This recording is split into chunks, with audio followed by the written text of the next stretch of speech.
Support and Resistance, Take 2. Take 2. Hey, this is Rob Booker. And I'm Dave Murphy. And this is Rob Booker. And I'm Dave Murphy. And what we're here to do today is bring to you the Support and Resistance video from fxstreet.com. This is DVD series number 1. It's issue number 1 of the forthcoming DVD series from... FX Street? Yeah, that's right. I forgot the name just momentarily. Yeah. FX Street is the preeminent portal for Forex traders around the world. Forex knowledge. Everything. You need it. Everything. Right. It's right there. Located in Barcelona. Yes. Founded in Barcelona in Spain. Most awesome place to have a company whatsoever. And we're just here as the means to bring you support and resistance education. We're here to support and resist. Yes, at the same time. Right. And all of this material that you see in the video that you're watching today is based on the techniques and methodologies that we use every day in our trading that are found on the Postcards from the Right Edge blog at fxstreet.com. Now, FX Street's got a number of absolutely spectacular blogs. Yeah. Brogs. Oh, brogs? What is a brog? A brog is one of those doohickeys that you take out of your car when you want it to go faster. The governor. Carburetor. The carburetor. Yeah. Anyway, this video contains all the information about the systems and methodologies that we use every day in our trading and that are described in the Postcards from the Right Edge blog. And a lot of people had been asking us, hey, could you tell me a little bit more about that technique that you use in the Support and Resistance blog? And we found ourselves needing to describe those once and for all in one place at one time so that you could refer back to that blog, follow along with those trades, and not have any questions whatsoever about how those trades are produced and what you need to do in order to produce those same results yourself. So it's all going to be here in the DVDs. It's all going to be here in the DVD. We're going to go over multiple kinds of support and resistance trades, including the famous 2 trendy trade, the Grand Canyon trade, some of the methodologies that were described in Adventures of a Currency Trader with horizontal support. About communicating a simple but not simplistic methodology of trading, Dave, right? Right. Trading doesn't have to be so complex. It doesn't. No, it doesn't have to be. But oftentimes, we make trading so complex simply because we've learned that we have to have tons of different indicators on our charts, or we've got to study the fundamentals. Have you ever been confused at the flood of fundamental information coming out of the currency markets? Yeah. Yeah. All the GDP and the NBC and CBS and NFP and all that kind of stuff. Well, originally there was just support and resistance trading. And back in the day in 1938 or the 1940s, these 2 guys, Edwards and McGee, wrote a book, Technical Analysis of Stock Trends. And they really reduced trading and the decision-making process for making trades to the process of watching support and resistance levels, areas at which a currency pair or there was no such thing as a currency pair. Back in those days, there was just the dollar. There was railroad pairs. The railroad pair of rails that the train would go on. The only current company on the stock market today that was around back then actually was probably GE and maybe IBM. But the world was dominated with railroad stocks and manufacturing stocks. Yeah. And they applied the techniques of support and resistance to those stocks. Now, that's the book from which I learned support and resistance. And all of the techniques that you're going to learn today in the the Complete Guide to Support and Resistance, is that what it's called? Sure. All of the techniques that you're going to learn here are based on the original knowledge that I obtained from that book. And then we built some proprietary methodologies for using support and resistance. They're all simple. You can learn these in an afternoon and use them for a lifetime. Rob? Yeah. How old were you when you got that book? I mean, it was in 38. Oh, wow. I was not around. It's before... Yeah, it was before me. Okay. It was before me. And I think the beauty and the techniques that we're about to describe to you today is that if you take some time to study the techniques that we're going to talk about and follow along in the blog and get together with some other people and study this material together, there's no question in my mind that you can reduce successful trading to a few simple rules.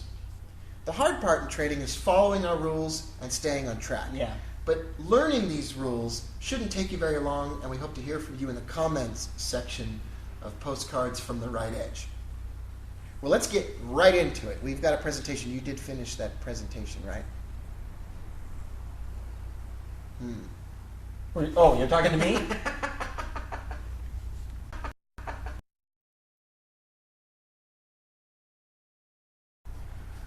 All right, the first element that we're going to go over here are trendline basics. Now, Dave, this is the most basic of information that we could possibly communicate. Yeah. So we don't want anybody to fall behind later on, so we're going to talk about just about the basics of trend line drawing. We're going to talk about how we draw a trend line, and that's from the very start. Now, I think that there's a lot of questions out there about drawing trend lines. There's all kinds of questions. There's what time frames work best.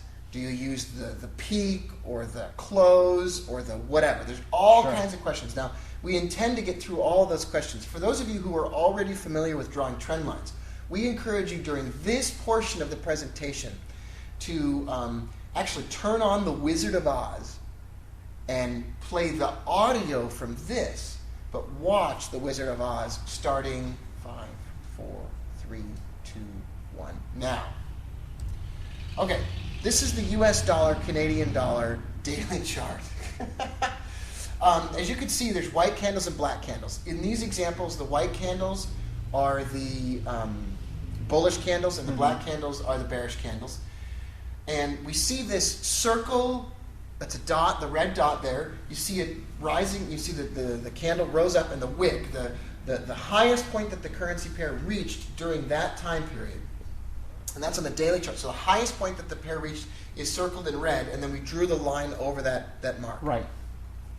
For the purpose of this video series, we're going to draw our trend lines on the absolute prices, the highs and the lows, as opposed to the closing prices. Fine. Now, Dave, could everybody apply everything that we're going to say and apply it to the closing prices instead of the wicks? Sure, they could do that. Wow. So that's just totally messing me up completely. You're saying then that there are no rules. Maybe, yes. Or we're saying that be consistent about your approach, but don't get caught up in which approach is best or worst. That's it, yeah. Consistency matters more than the exact approach. Exactly. So we don't ever want you to think that you have to get caught up in believing that one way is better than the other. And there are endless discussions that people can engage in while they're trading unprofitably, I might add, about which methodology is better. When really, if they would just stick with one methodology. Methodology. That's a combination between a method and a melody. Well, if they stuck with one methodology, sound better as they, improve their account. At least you would sound better. So there's this big debate between the wick and the shadow. Right. And when we draw a trend line, what we're going to do is we're going to look for an extreme price. We're going to look for a currency pair in this case. We're going to look for it to create a large wick or whatever else. We're going to look at those extreme prices, and we're going to draw a line across those extreme prices. It's as simple as that. You can see here that this is an example in the chart, Dave, of using the closing price to draw the trend line as opposed to the wick.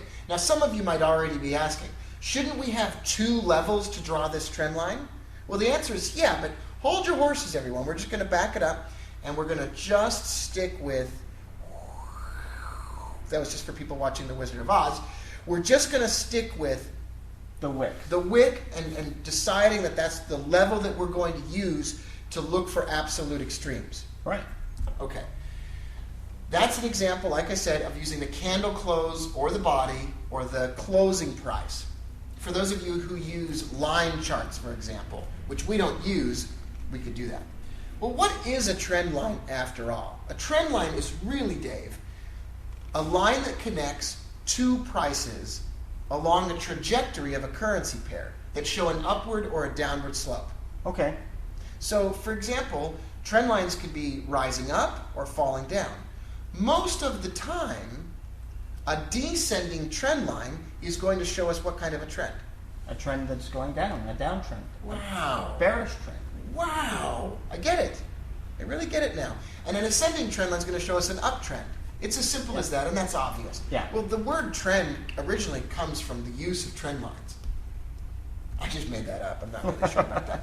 This trend line in the example that you're looking at right now, this is an example of a currency pair rising up twice at two extremes. Dave, do you notice that it makes these these moves upwards. In this case, the pound yen. This is the pound yen daily chart, for example.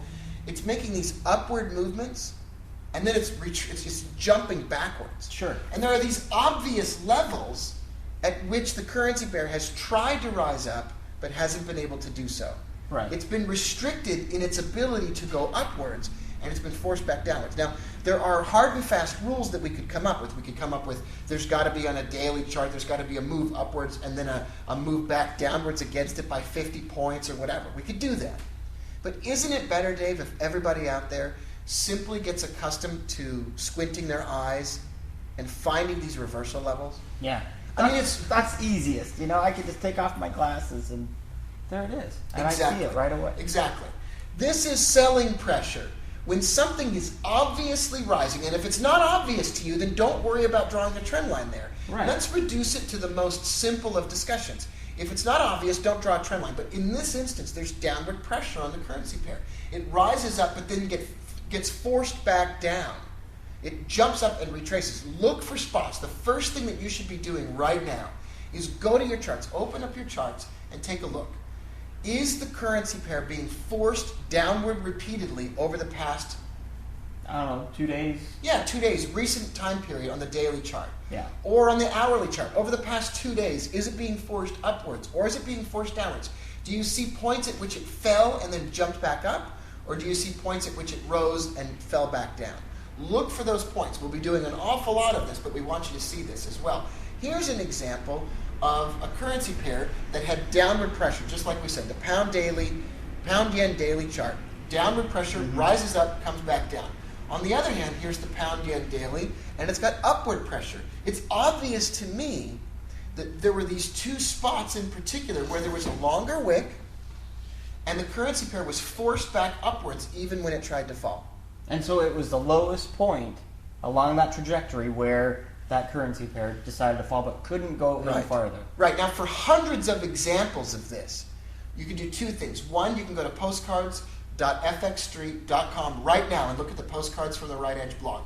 Number two, the bonus DVD that we have is included in this set actually goes over the process and repeats the process of drawing a trend line over and over and over again for those of you who feel like you're more at a beginning stage.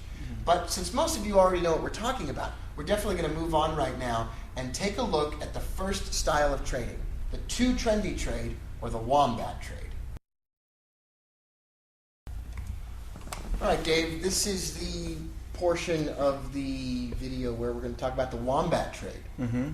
And the wombat trade is, I don't know where, I think it came from a time when you did an update in Postcards from the Right Edge about wombats. They're very angry. Yeah.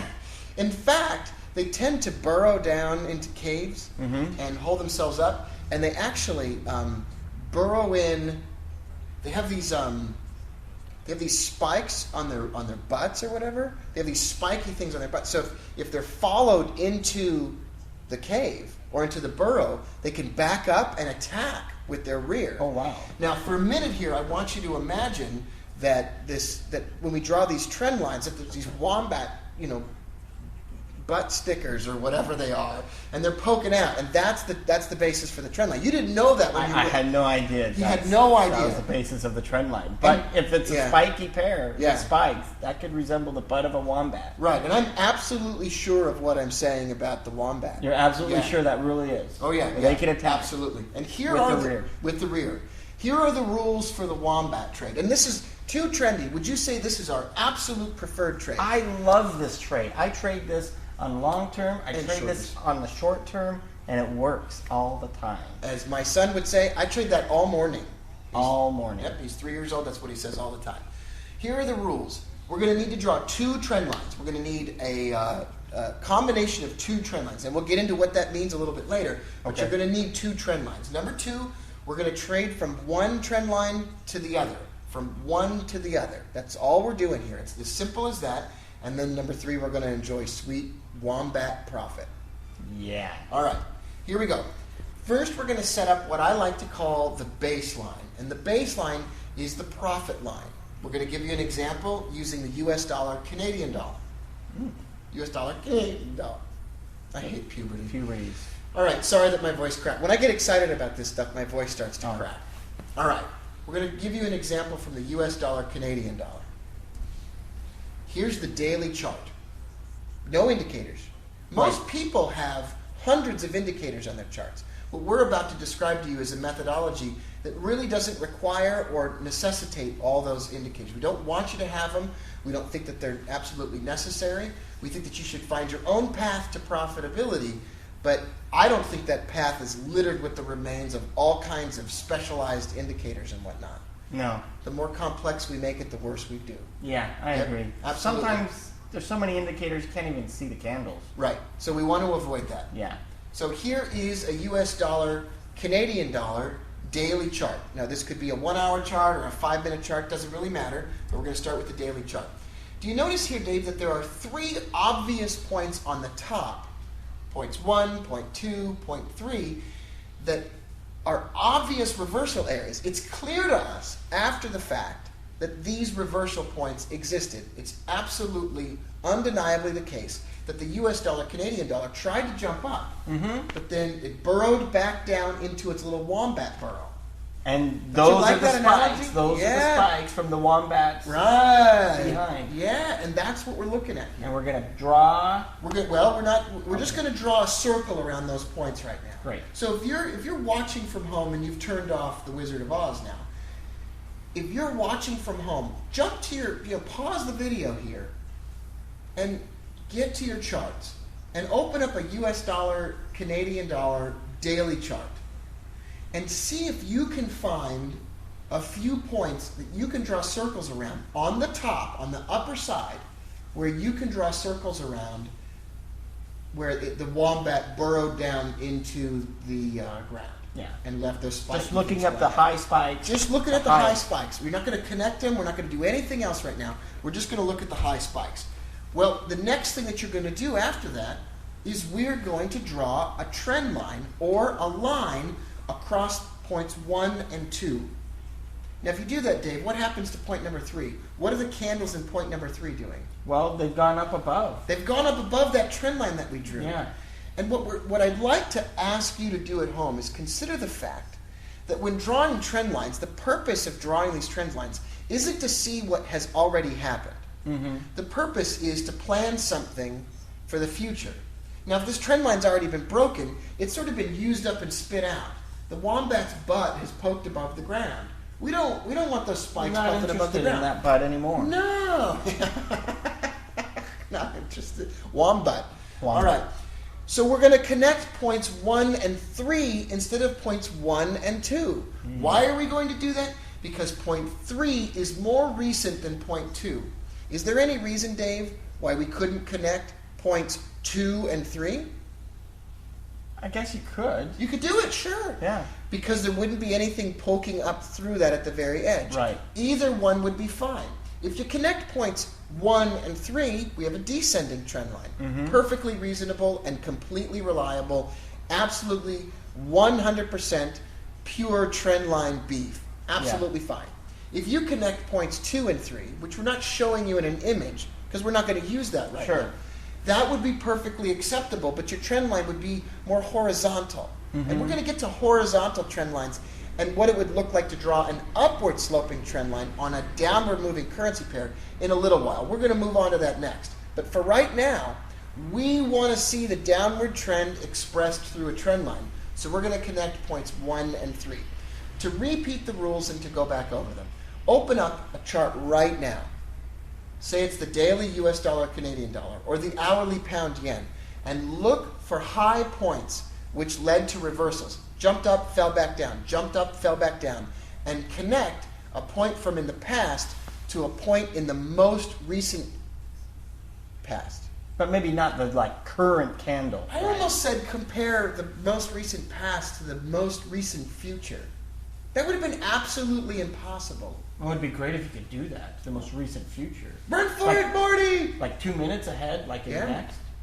It's the That guy Libyans! could trade. That guy could trade. Yeah, he could trade. All right, so we've connected points 1 and 3. Sorry for the digression. And we're going to color the line green. Our baseline, the first line that we draw, is going to be colored green, and we're going to call that a baseline. Right. That's going to be the basis for our trade and the reason that we're in the trade and the whole rationale behind taking profit on the trade. So it's the profit line. It's the green. profit line. I was almost going to call it the profit line, but sometimes the trades are losers. So I wouldn't want to give the impression that they're always profitable. Yeah. When we come back, we want to teach you some methodologies for trading your way to the profit line. Dave, I've had a change of heart. Okay. I think I want to look at more examples of the baseline first. Great. I think that if we get this part right, everything else is going to fall into place later on. I agree. So I'm thinking that we need to probably spend another couple minutes and look at a baseline going the opposite way. Oh, good. Because we just looked at a baseline going down. Okay. But we need to look at a baseline Going up. Yeah. Great. All right, let's see if we can find an example here. Oh yeah, look at that. There's one right in the presentation. It's right there. This is the US dollar, Canadian dollar daily chart all over again. Mm-hmm. Now, we can find on the same chart and at the same point in time, we can not only find a line going down, but we can also find a line going up. And here's how we do it. Instead of looking above, we look below. How does that do with the wombat? Well, it would be like the wombat crawling up into a hill. Ah, okay. Up into a hill. Only you have these little spikes. I don't know how They're many. going down. I think there's probably like 4 or yeah. Here's there the we go. wombat butt. There we go. And it's going. You can get these for sale at most dollar stores. I don't know how many wombats are killed for these. Yeah. Really. And so these spikes are sticking out as it goes up. And think of a currency pair like you think of this ball. There's these. This is crazy. Anyway, there's the spikes going down. As it travels upwards, there's these wicks, these shadows of these candles that are launching downwards. You could look at doji candles, Sure. or hammer candles, or any type of traditional reversal candle with a longer wick. Doesn't have to be a super long one. No. But long enough to be an obvious reversal point where the currency pair jumped down and spiked back up. Once again, it's just like how it was on the other side where it rose up and couldn't go up any farther. This is where it went down, couldn't go down any farther. And it obviously couldn't go down any further. A lot of times people say, well, I don't know where to draw my trend lines. And if you can't be absolutely positive that the area that you're drawing the circle underneath the currency pairs, if you can't be absolutely positive that circular area, that area inside the circle is a reversal area, like these two are. It jumped down, it jumped up hundreds of points after falling downwards. Sure. And if you can't be sure about it, then don't draw it at all. Don't draw those circles around there, and don't draw the baseline there. In fact, what you're looking for is points where there's such an obvious reversal around that some time has passed to let you know for sure that the currency pair has jumped down and jumped back up. Good advice. A lot of us in the world of trading, we want to draw something or get an indication of something and then use it right away. With a baseline, we're not going to use right away. In fact, we want a baseline that is far away from the current price. So this other element of a baseline is that it's got points of reversal along which you draw the line. But then the other part about it is we want the current price to be reasonably far away from the baseline. Dave, if the baseline is going to represent our profit target in the end, and we're giving a little bit away before we say it, if it's going to represent our profit target, Yeah, you want it far away because the farther away the profit target is, the more profit you have. absolutely right. So you don't want to use the baseline right away. You don't want the baseline to be near the current price. You want the baseline to be further away from current price. We're going to start drawing baselines, and we would encourage you, start drawing them when you first start testing this. Start drawing your baseline on the daily and the 4-hour charts, even if you're a short-term trader, because there's such great examples of baselines all across the currency trading world on those time frame charts. Once you draw those points of reversal on the bottom, Dave, we can see a baseline. It's colored green. We're going to use it as our profit target. Right. Another example is on the euro dollar. A lot of people trade the euro dollar in the short term, where the euro dollar could be traded with baselines and the 2 trendy or the wombat system on short or long or any medium term chart as well. Here's a chart that looks completely different. Yes. This chart of the euro dollar, it's a 4-hour chart. Now this looks completely different from the example we just looked at on the dollar CAD. The dollar CAD kind of almost looked like it was going sideways in a range. Yeah. Whereas this one, Dave, you would say that this was obviously... I'd say it's obviously a bullish trend. From left to right, this is obviously a currency pair that's on a mission to go upwards. Yeah. That's what it wants to do. Well, our attention will immediately be drawn, I think anyway, to the lower part of the currency pair because we've seen it rising, and every time it tries to fall, it jumps back up. Right.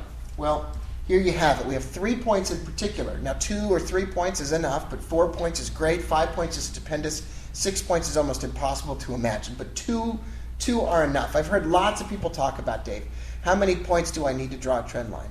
And there's all kinds of people out there that will tell you all kinds of things. You want 3, you want 4, but Right. 2 is okay. 2 is perfectly fine for the purposes that we're going to be using them for here.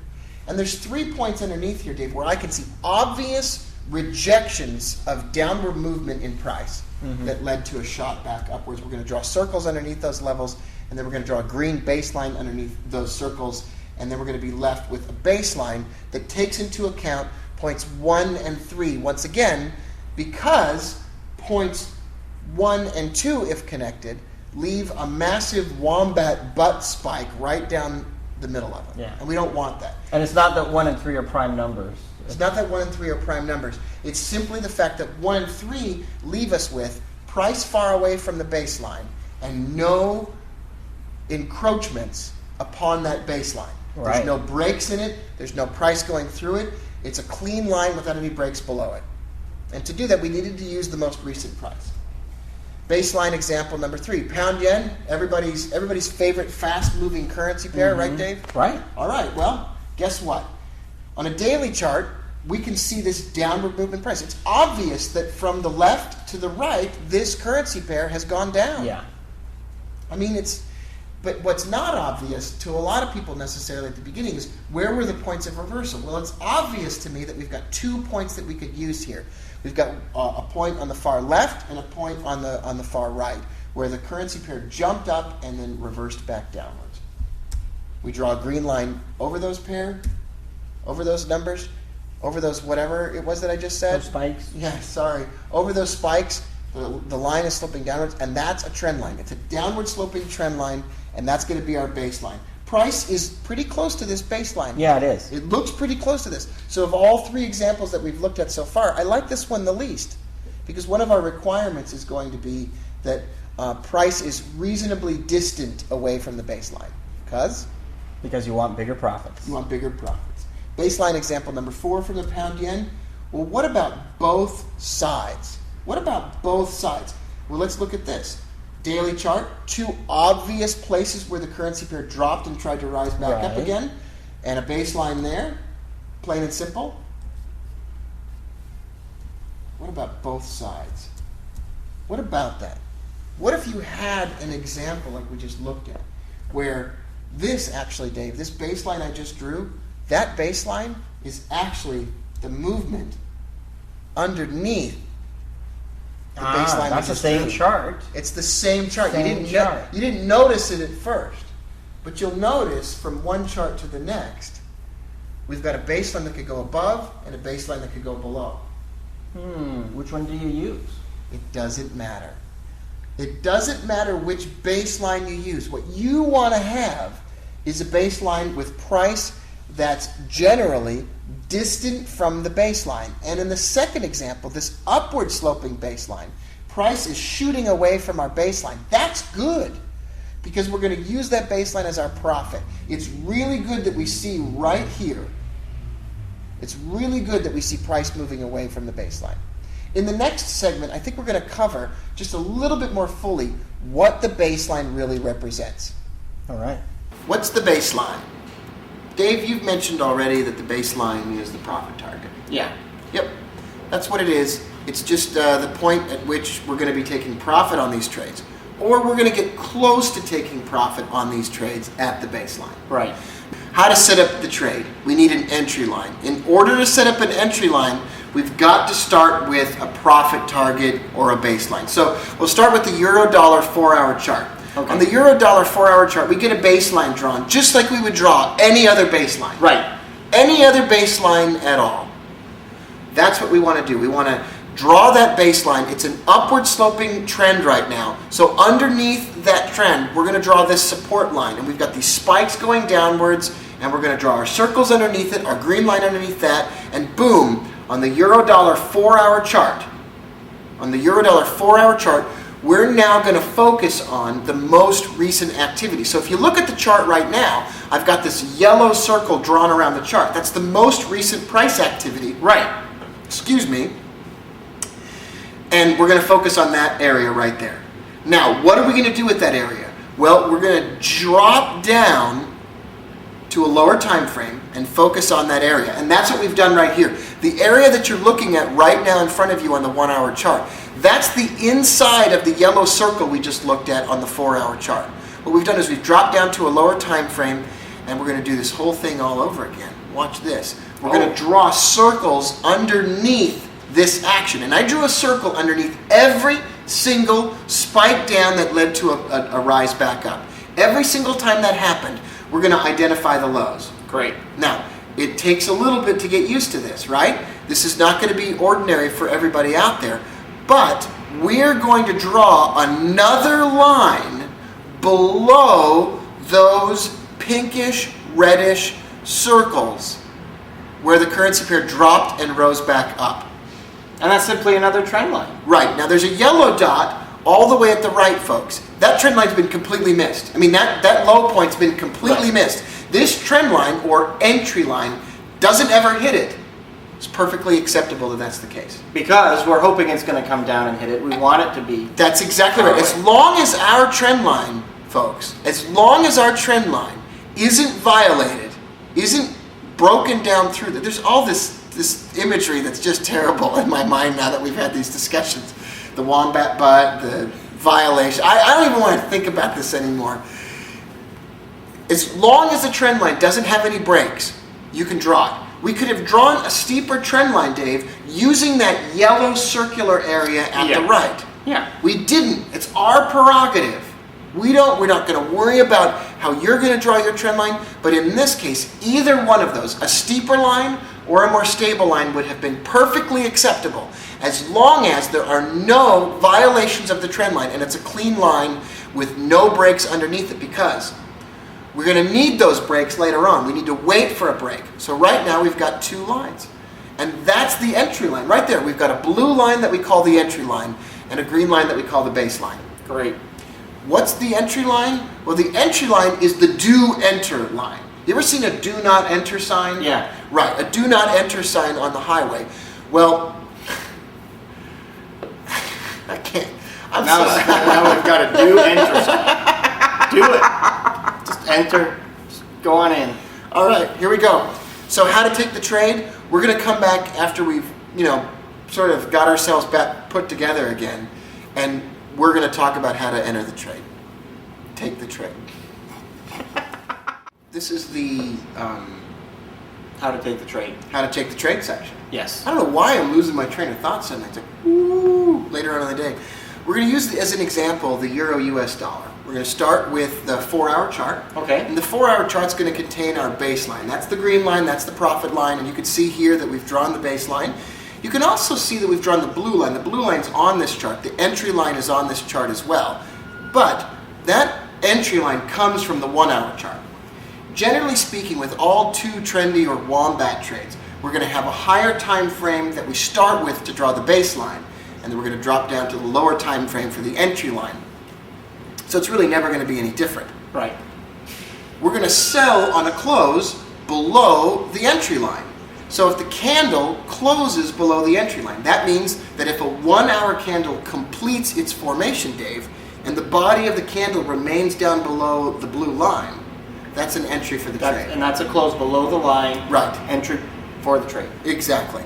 Here's example number 2. It's the Euro Swiss. This is one of my favorite two trendy currency pairs, actually. Really? We have a baseline. Remember, the baseline needs to be kind of far away from current price. Mm-hmm. And then we have, if we drop down on the 1-hour chart, we have an entry line. And once again, we're just simply now waiting for the currency pair to close, below that blue entry line. Right. We're going to place our stop loss above the highest point that the currency pair reached before as it created the blue line, before it fell below the blue line. Right. Because once it falls below the blue line, man, we're in the trade. You're in the trade. We're going to take the highest point that the currency pair went as it created that blue line. We're going to place the stop above that level. How far above that level? Oh, maybe 5-10 pips? Okay, at least 5 or 10 pips. You never want to put it only enough pips away from that level to cover the spread. You want to put it far enough away that you've got the spread times 3, the spread times 4 or 5 or 6 or 7. You want to be comfortably beyond that level. So if it jumps up to hit that level where we've drawn our stop, that red circular area, there's some wiggle room in there for crazy news traders and stop loss hunters or all that other kind of garbage. Yeah. And so we're going to draw a red line where our stop loss is going to go. So we draw that red line there. And that red line, how far above the high should it be? Should it be at the high, like on the high? No, I would say give it, 5 to 10 pips. At least. Yeah, at least you want to give it some room. I would say 5 to 6 times the size of the spread on your currency pair is the number you want. So if your spread is 2 pips, 10 to 14 pips would be a good number. Okay. I would even be willing to say on a longer term chart, like a 4-hour and a daily chart, you'd want to go 20 to 30 points beyond that mark. Because say for instance the currency pair, you're fighting a trend and that currency pair jumps back up suddenly and it spikes a bit, just a bit above that previous high, but doesn't close above that high and drops back down. You don't want to be caught off guard or lose money on just a false move in one direction. Right. And this is an example of the Euro Swiss not only falling after it crosses the blue line to the green line, but then falling much, much further than that. Exactly. But do you see in this example, folks, that once it crossed below and closed below that blue entry line, it was committed to the idea. It was committed to this movement in the direction of the green line. And there's a lot of questions often about, hey, is the green line going to be enough profit? Well, obviously in this example, it moves so quickly to the green line that you don't lose much profit as the green line slopes up to meet your trade.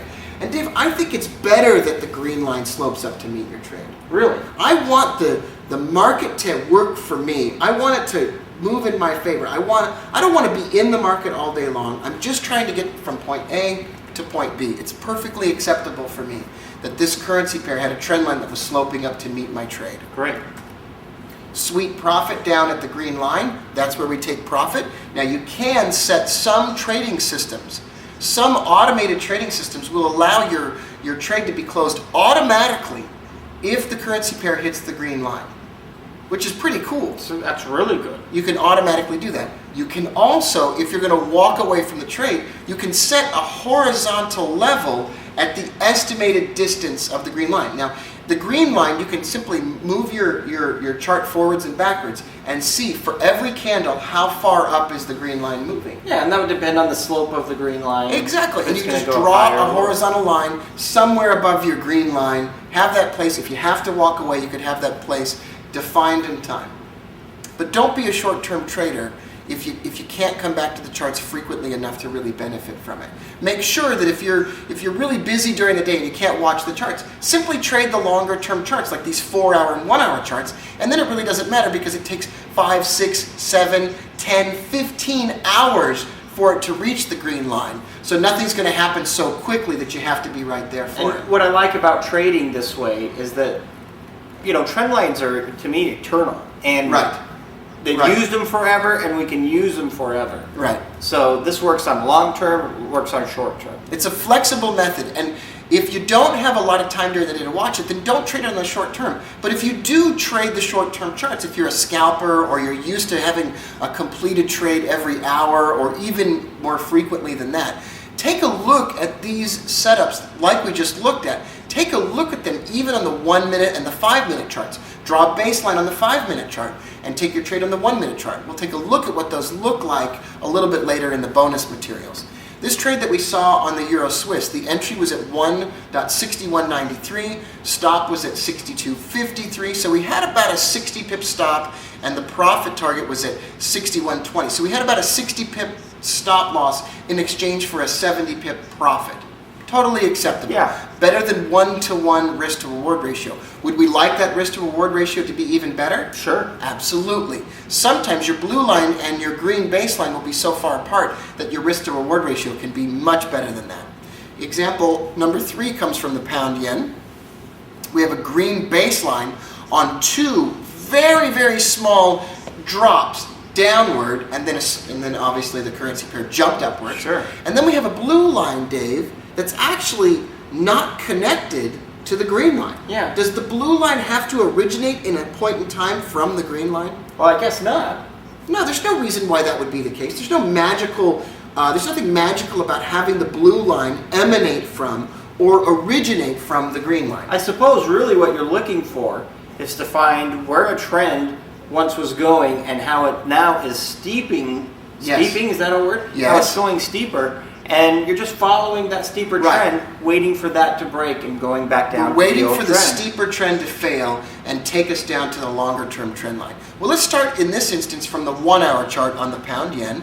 We draw our green line, our baseline, like we just talked about, and we draw our blue line or our entry line using these 2 points at the beginning of the chart, and then we're simply going to wait for that blue line to be broken. We're going to wait for the currency pair to fall and close below that blue line, and the entry comes when the blue line is broken and a candle closes below the blue line, and our profit target is all the way down at the green line. And as you can see, that green line means something to the currency pair. A lot of people ask me, oh, come on, you can't draw a green baseline with those 2 small Now, that's points. exactly what I was thinking. Those are 2 small points. They're too close together. Sure. No.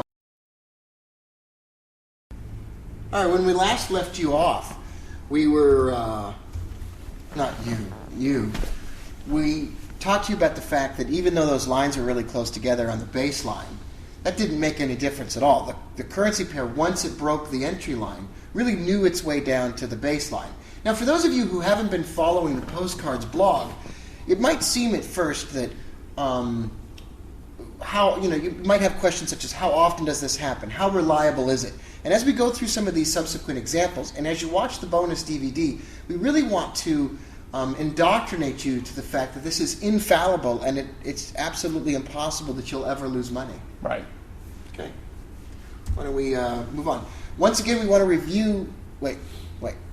Oh yeah, you are sometimes going to lose money, and it is not infallible. And Dave, there is no perfect strategy. No, this is the perfect. Wait, you're telling me that I have to manage money? Oh, goodness gracious. You know what we should do? At the end of this DVD, we should spend a moment talking about money management. Okay. We should maybe even spend a moment on the bonus DVD talking a little bit about testing. Oh. How to find out if this strategy works for you. Because those are natural questions. What's the success rate? What's the win percentage? What's the risk to reward ratio on average? I thought it was all about me saying, well, how much do I get at the end of the year? Oh. That's a different DVD. Okay. All right, so let's take a look once again and review where the stop loss on this trade was. Remember, on this baseline trade, our lines from which the baseline was drawn were very close together at the bottom. All that really matters, other than the profit target to us, Dave, is the stop loss. Yes. Now, although the profit target is dynamic and it's going to move in conjunction with the currency pair because there's a slope, right, the stop loss is going to stay static. It's going to remain the same no matter what. Where it's at, where you put it is where it stays. Exactly. And we're always going to put that stop loss, as you see in this example, we're always going to put it slightly higher than the highest high that the currency pair made before it broke the entry line. Or, in the case of a buy trade, slightly lower than the lowest point the currency pair made when it created the entry line. There's the entry, there's the exit. On this particular example for the pound yen that we were describing just before the phone rang, the entry was 213.07. The stop was 214.07, so that was a 100 pip stop. Let's just pause for a moment. What do most people tell you, Dave, when you talk about a 100 pip stop? Like, that's too much. Yeah, that's way too much. How can someone cope with or endure a 100 pip stop in a trade like this? I'd say reduce the size of what the they're trade. trading. Yeah. All right, let's say, for instance, that I've got a $10,000 account. What kind of risk are you going to encourage me to take at the most? 1%. So about $100 lost on this trade. Yeah. So in this example, I could have risked $100, and I could have traded for approximately $1 a pip. Yeah. That would be the approximate amount. Now, what matters to me next is, well, what's the profit target? Well, the profit target on this to start with in the trade was actually approximately 150 points. But by the time the pair fell, the green baseline had risen up to meet the trade, and it gained about 118 pips. So the risk to reward ratio was about 1.18 to 1. The reward was 1.18 and the risk was 1. So close to 1 to 1. And even slightly better. Yes. For a system that generally you and I are trading at better than 60%. Yeah. All right.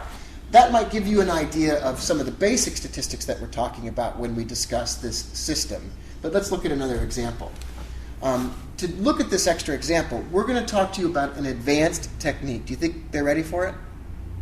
Why not? All right. When we come back, we're going to talk about an advanced technique. You ready? Ready for the advanced technique. You sure? Well, I don't know what it is. All right. Well, it's the steep line. It's a third line. It's a third line, and I do know the advanced technique. Now, this is for those of you who sometimes feel that waiting around for a break or a close below or above that entry line is just taking too long. Yeah, impatient. That's exactly right. For those of you who are impatient but not irrational. Not irrational. That's different. Right. This is for you. This is the wombat effect. This was a trade that Dave produced, say 50 million years ago. Yeah. I have no idea. This chart has absolutely nothing to do with it, but I did want to show a wombat. All right. Let's say that price just keeps moving in the trend away from the entry line. Mm-hmm. Now, we're trading counter trend with these examples in the two trendy or wombat system. Right. There's a whole other way to use trend lines that we'll talk about in the bonus materials for trend trading. But just for a moment, imagine, Dave, that you've drawn your entry line. Okay. You've drawn your baseline. Got it. And the pair just keeps shooting off into the distance in the direction of the trend. Okay. What we want to be able to do is look for a way to maybe take an early entry on the currency pair so that we're not necessarily waiting around for 10 years for the entry line to break. Who wants to wait 10 years? Nobody.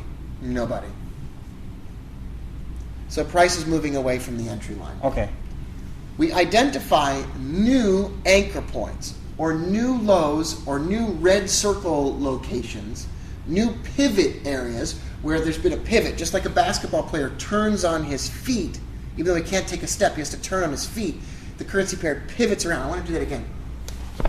There we go. Yeah, everybody at home, do this. Takes off the pounds and gains you pips. Those pivot, those anchor areas, if we can identify two, that would be 4, 2, now that's 4 again, crap, one each, 2 anchor points, we can draw a new steep line, is what we call it, and that's a third line in the trade. And I can already, you already know what we're going to do with this line. Do you know what we're going to do with this line? You do know what we're going to do with this line. We're going to actually take a sell trade below this red line. We're going to take a close below this red line. And what we can do at this point, Dave, is just sit back. Just kind of relax. And we can just enjoy the ride. You know, it doesn't matter that this thing keeps trending. It's totally cool that this thing just keeps trending. We're not going to be forced into any trade we don't want to take. Could we stop and talk about that for a minute?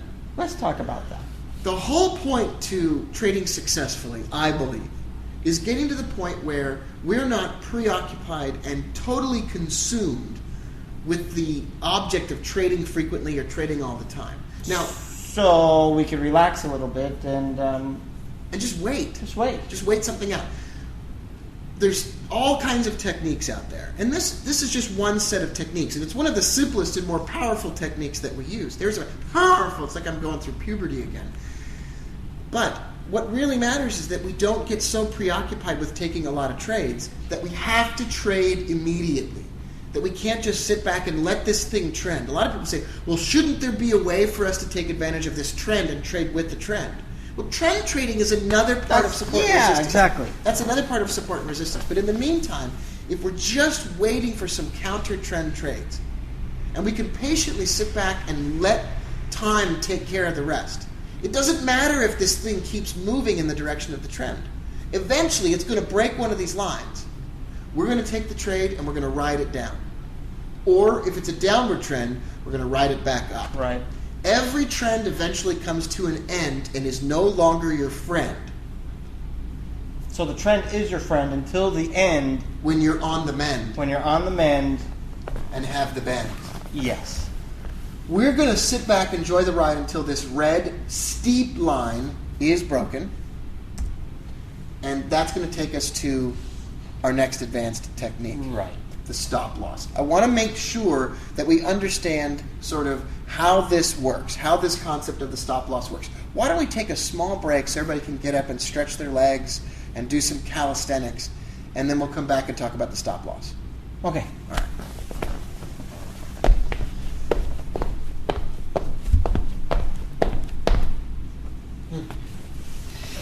I did yoga. You did jumping jacks. How do you feel? Never better. All right. Advanced technique number 2 is the stop loss. Now, those of you, there's people all the time, this is the most important part of the setup for them. Many people have asked us in the past, I don't understand where the stop loss is going, because frequently in postcards from the right edge, we don't draw this line. We get so caught up in moving along with the trade that we don't draw that line and we don't show specifically where that stop loss is going. We'll know more. The line has been drawn. We're going to draw a line. We're going to draw the line. It's going to be a red line, with maybe some dotted, Yep. some dashes, little white spaces in between. I can see it now. That's going to be tasty. Here's the rule for stops. We're going to find the previous low or high before the entry line was broken. So you really can't even do your stop loss until the entry line is broken. Now wait a minute. That was similar to what we said before. Right. And now we're going to write these rules out so that we can have them set in stone, that there's no misunderstanding about them. Okay. Then we're going to draw a line beyond that level. Great. So if we find the previous low or high, see the trade's open here on this euro-dollar 60-minute chart. Yeah. We don't know the previous high until the line is broken, right? Because Exactly. until the line is broken, it can still pop up and go higher. Right. So this is one of those experiences where we don't really know the risk to reward until the trade triggers. And then once it triggers, Then we we can know. determine the risk to reward. Right. And if Right. it's not good, we can Right. maybe not trade. Maybe not trade. or- Maybe step aside for a little while. Right. All right. My dad used to say, a thermos will keep a drink hot or cold. Sure. But how do it know?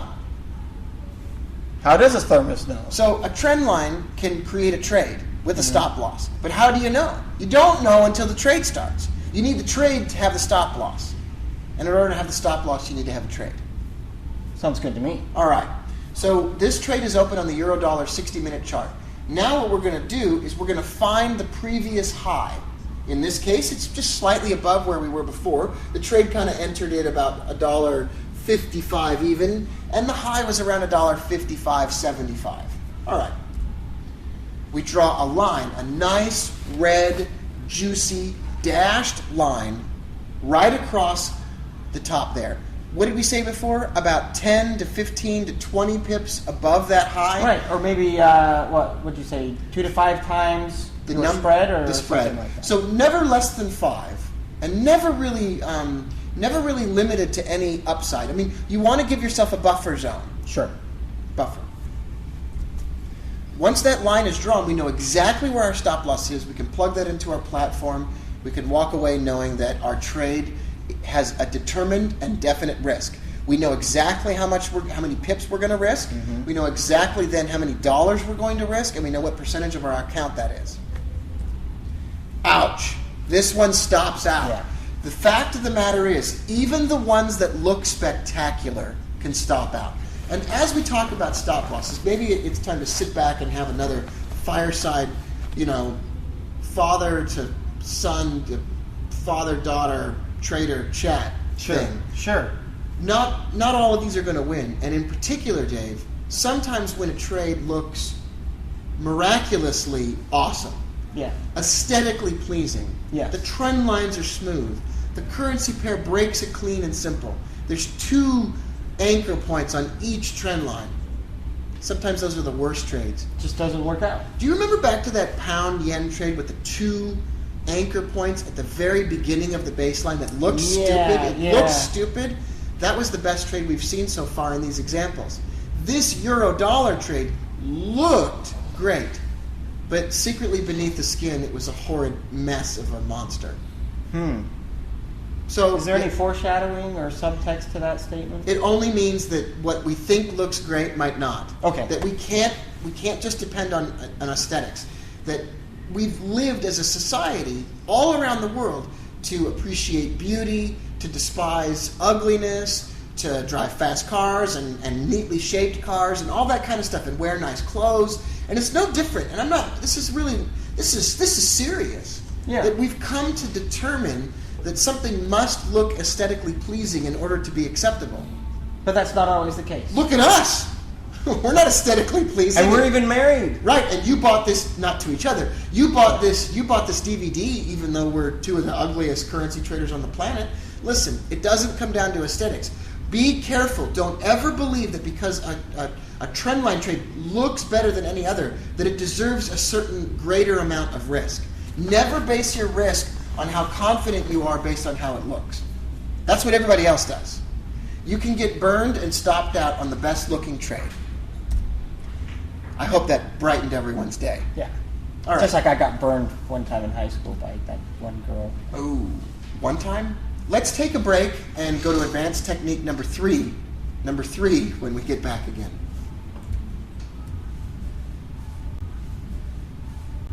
All right, our next advanced technique has to do with horizontal support and resistance. Horizontal support and resistance is simply what it sounds like. It's not a diagonal line. It's not a diagonal trend line. It's actually just a stationary trend line. I've heard people call a horizontal line a trend line. Well, that's absolutely mistaken, and it's obvious why that's the case. Yeah, because it's not really It's not trend. It's not trending anywhere. And I've heard sideways. I've heard people say sideways trend. That doesn't make any sense at all whatsoever. All right. No.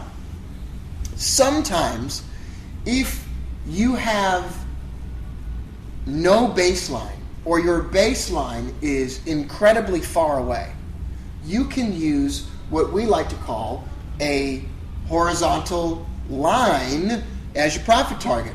Now, this can be just as effective as using a baseline as your profit target, but it's often overlooked that we can combine these two types of lines. The reason that this is really effective, in my opinion, is if you draw a really nice steep line, for example, as in the support and resistance chart that you're looking at on the screen in front of you right now, if you draw that steep line, that red line, and you're waiting and watching in that pink shaded area, you're waiting for a close above that level, Dave. If you don't have a baseline, you can just simply draw a horizontal line across the highest point where the steep line originated, Okay. as in a 100% retracement of the entire move, and you could target that.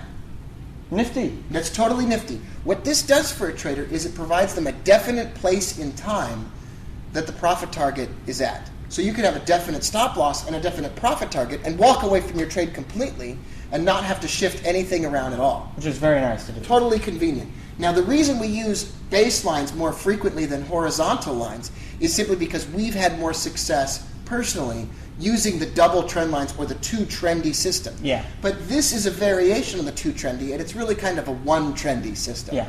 One trend line, one horizontal line. Previous highs are totally awesome, and that's the basis for the horizontal line that we draw. I have no idea why I've got a picture of Woodstock in the slide presentation, but I do. Okay, enjoy. Okay. Set the stop loss down below the lowest low that the pair made before the steep line was broken, and you can estimate where that's going to be, Sure. although you don't know the definite position until the trade is No, open. no. You could certainly start off by estimating where that's going to be, getting ready for it, getting things prepared and set up on your charts. I'm kind of dancing around a little bit. And then the trade can open, you have a definite stop loss, and in this example, the profit target was reached. Time and time again, even if a pair is on the way to a baseline, Dave, it's probably going to hit some type of horizontal line on the way up to that baseline. Sure. And we'll see that we'll see examples of that time and time again on the postcards from the Right Edge blog and in some of the bonus material examples that we have waiting for you. Well, that's the full section on 2 trendy, the wombat trade, and 3 special advanced techniques that you're going to want to know about that particular system. When we continue, we're going to talk about the channel trading methodology, the Winnipeg lines that surround the channels, the Grand Canyon trade. We've got much more to come and bonus materials on your other DVD. We appreciate the time that you're spending with us. We'll see you in a few minutes.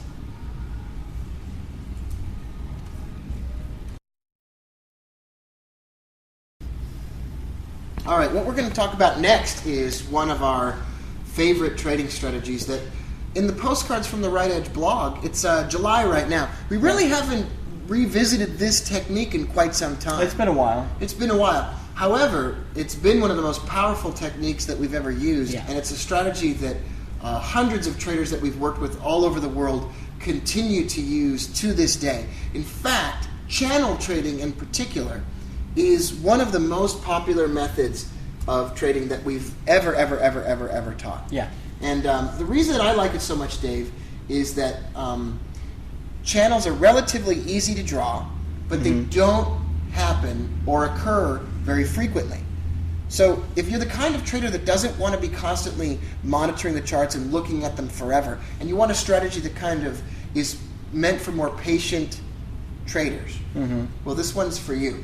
Here are some basics about the channel. It's not about the English channel, which is similar. But it's similar. You can imagine the English Channel is a body of water that separates 2 nations that are divided politically in some cases. Yes. You know, the governments are very different right now. Yeah. And they're divided culturally. Yes. They're divided linguistically. Yes. Well, it's the same deal with currency pairs as well. When we draw a channel, we're going to put sort of a body of water or a separation between 2 opposites. Okay. Yeah. Step 1 in preparing to draw a channel is just drawing a regular old trend line, and we've already been through that in the previous sections of this DVD. If you've skipped ahead to look at the channel section, you're probably advanced enough already that you know how to draw a trend line. I hope. We look for the 2 anchor points or bottom points on this chart right here. We could look for top points, but this is a 4-hour euro-dollar chart. And Dave, we're simply going to find 2 anchor points or bottom points as this currency pair starts to rise up. Right. And we're going to draw a trend line underneath it. There it is. There's step 1. Step 1 for channel trading is we're going to draw a trend line underneath the currency pair. Step 2 is we're going to immediately copy and draw a parallel line. Now, for those of you who have XTIC as a charting platform, channel trading has its own tool, and we'll be looking at that in a few moments. For those of you who don't have a program that automatically draws channels, you could look on your charting platform for the linear regression channel tool, or you can simply follow these instructions and draw 2 parallel lines. And we take that second parallel line and we simply stack it on top of the currency pair at a point where it will have reached 2 levels. So each section of the channel will have 2 points that each line is touching, and the lines will remain parallel.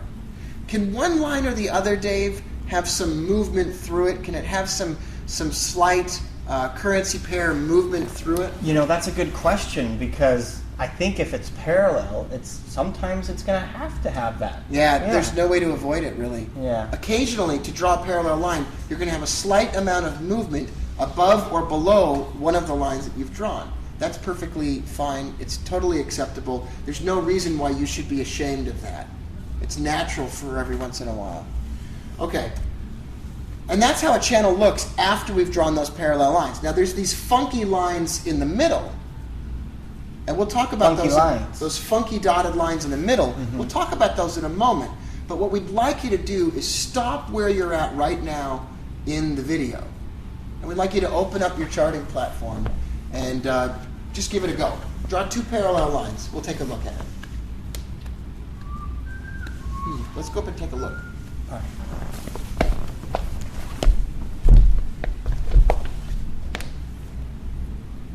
Looks good.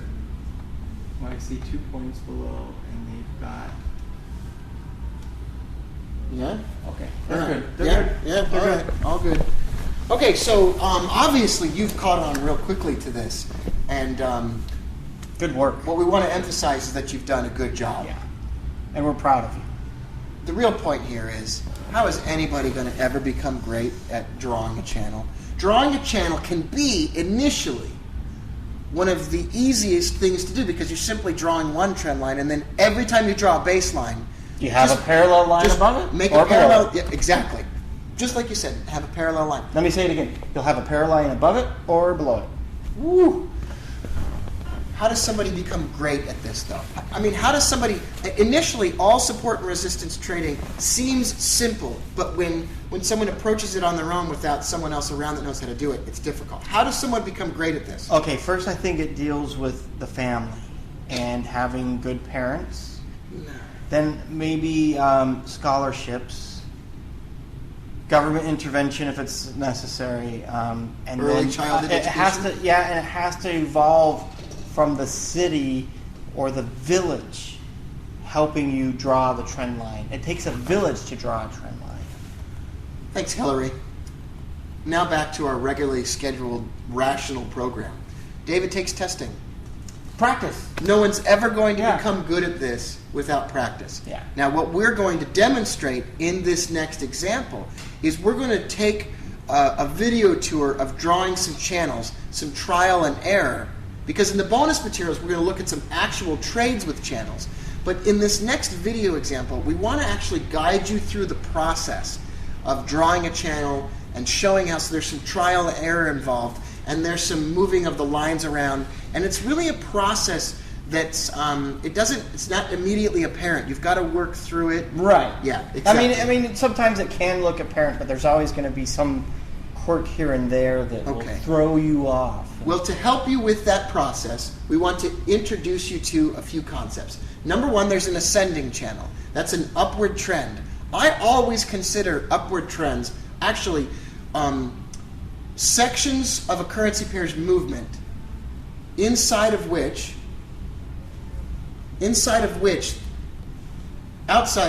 whatever, I consider all trends to really be rising channels, that there's a fluid river of currency candles, of candles moving upwards, and that's what an ascending channel is. I really think of a trend as a river going upwards, and those boundaries are the river banks. The river banks. Exactly. Now the same thing's true of a descending channel. I think of that as a river going downstream, and it's a trend that goes down.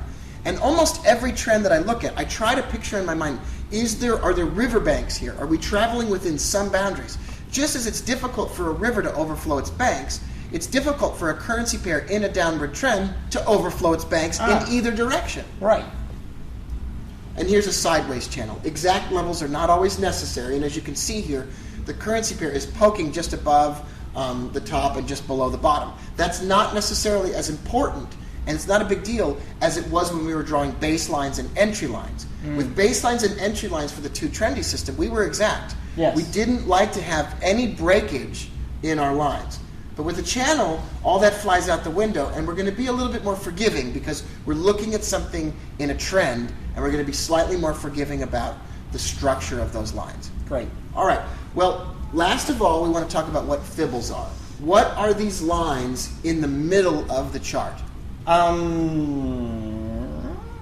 That's exactly right. Translated, that means these middle points are fib retracements of the actual width of the channel. Aha, hence the word fibble. Fibbles. I thought fibbles were those things on Star Trek that kept multiplying, all those fuzzy things. Right.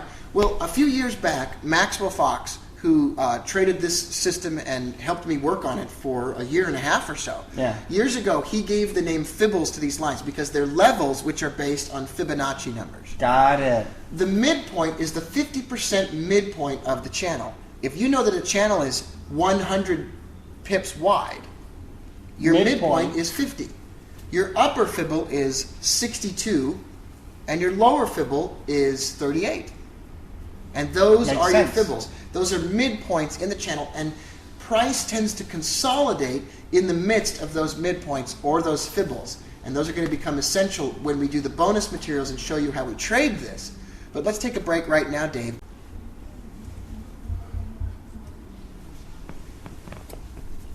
The Grand Canyon trade is the next methodology that we want to talk about with this whole support and resistance mumbo jumbo. Yeah. It's easy to describe, and for those of you who like fib retracements, It's going to be something you're going to like right away. It's for you. All right.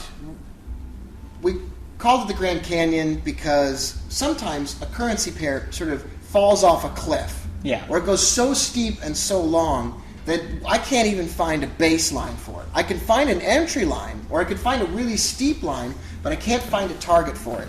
And I'm not, maybe sometimes I'm not feeling real comfortable or thrilled about using a horizontal level as an entry. Right. Or as a profit target, excuse me. That's what you meant. As a profit target.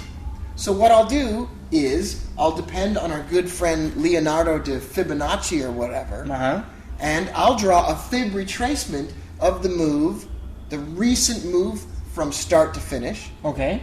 And Dave, I'll use that fib retracement as my profit target levels. Now it's really similar to using the horizontal lines, but instead of using horizontal lines that we just base off of a point in space, we're going to use horizontal lines that we draw from magical fib numbers. Magical fib numbers Right.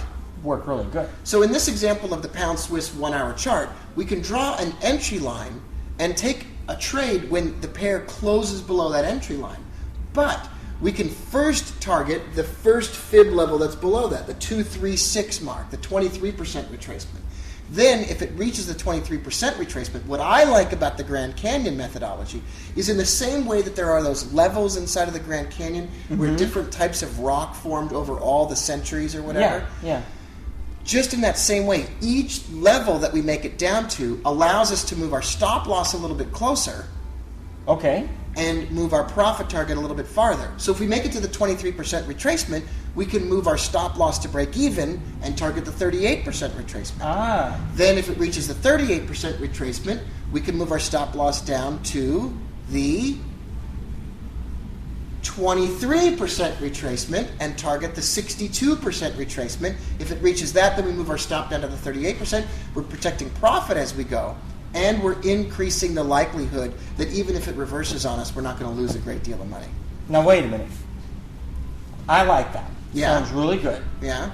What about maybe adding to the position as it moves down? So as it breaks each subsequent fib level, we would add to the position? Sure. Well, in the bonus materials, that's exactly the type of thing that we're going to look at. Okay, great. So join us for the bonus materials, and we'll see you there. That's it for the support and resistance overview. In the next DVD, we're going to talk about risk management, we're going to talk about testing, and we're going to look over many, many, many, many examples of these trades in action. Awesome.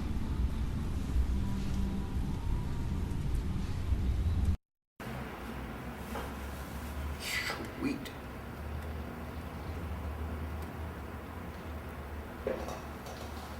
I'll put the headphones on. Yeah. Plug them in. Plug it in, plug it in.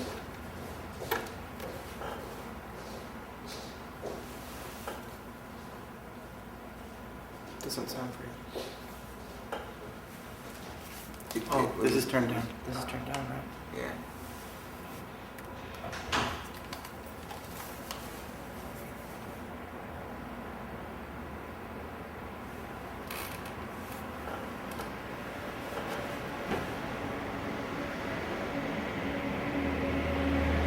It sounds fainter than the other ones. Is it to you?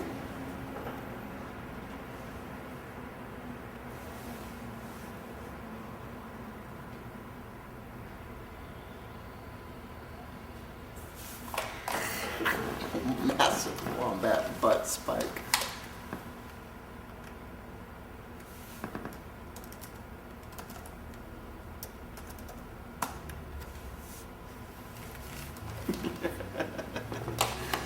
Massive one.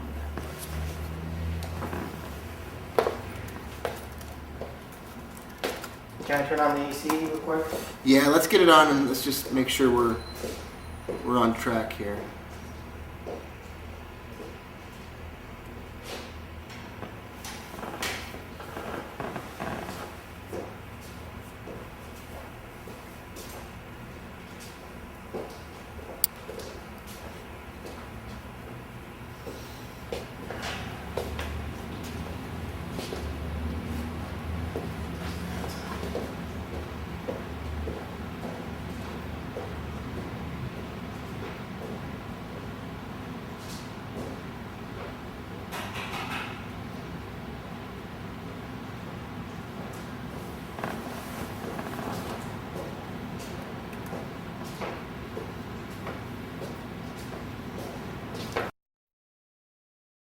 we're going to not be able to see the entire baseline. We're not going to see where it came from or even where it's going to.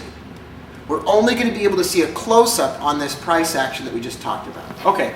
So what do you think we should do in order to find a place to enter this trade? We want to get to the green line. Right. We've drawn this baseline. We want to get to that green line. Now, is that meaning we're going to buy or are going to sell? Sell. We're going to sell. Now, is that going against or with the trend? Maybe against the trend? Maybe against the trend. Wait a minute. Screeching halt here. Wait a minute. Wait a minute. Wait a minute. You're telling me that we're going to have to trade against the trend? Maybe yes. In every instance of the two trendy or the wombat trade, we're going to trade against the trend. We're going to be on the butt side of this whole thing right here. All right. We're going to. I've never been on the butt side before, and this is exciting and new to me.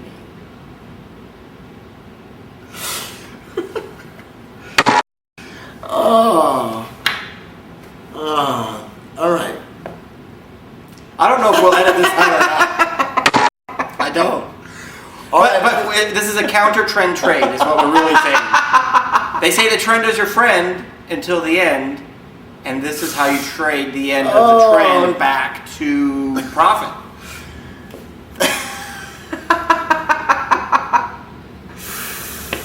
Okay.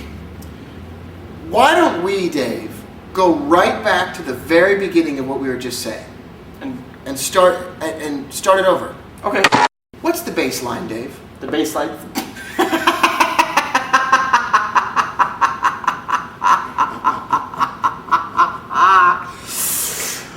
It's a big wombat butt. That's what it is. All right. Like we said at the beginning, if you're not prepared to be entertained, then this video really isn't for you. Take the trade. We're going to come back after we've, sort of got ourselves back put together again, and we're going to talk about how to enter the trade. Take the trade. Take the trade with the wombat. Enter.